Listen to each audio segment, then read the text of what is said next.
ভারতের কাছে অতিরিক্ত 50,000 মেট্রিক টন ডিজেল চেয়েছে বাংলাদেশ সরকার। আগামী 4 মাসের মধ্যে এই জ্বালানি সরবরাহের আশা করা হচ্ছে। একই সঙ্গে হরমুজ প্রণালী দিয়ে বাংলাদেশের জাহাজ চলাচল নিরাপদ রাখতে ঢাকায় নিযুক্ত ইরানের রাষ্ট্রদূতের সঙ্গে যোগাযোগ করার পরিকল্পনাও রয়েছে সরকারের।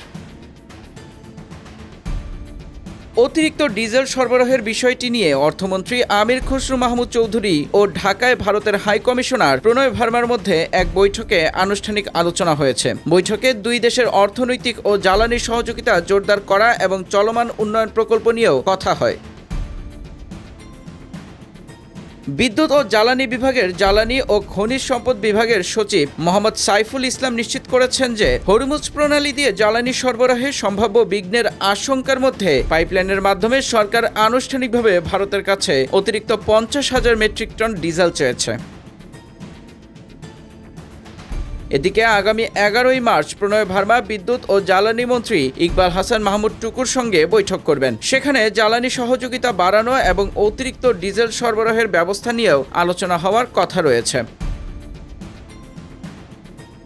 কর্মকর্তারা জানান, সামনে সেচ মৌসুম শুরু হওয়ায় দেশে জ্বালানির চাহিদা বাড়ছে। পাশাপাশি মধ্যপ্রাচ্যের চলমান উত্তেজনা এবং হরমুজ প্রণালী দিয়ে জ্বালানি সরবরাহে সম্ভাব্য বিঘ্নের আশঙ্কাও এই সিদ্ধান্ত নেওয়ার একটি বড় কারণ। বর্তমান চুক্তি অনুযায়ী ভারত বাংলাদেশ ফ্রেন্ডশিপ পাইপলাইনের মাধ্যমে প্রতি বছর প্রায় 1,80,000 মেট্রিক টন ডিজেল আমদানি করে বাংলাদেশ।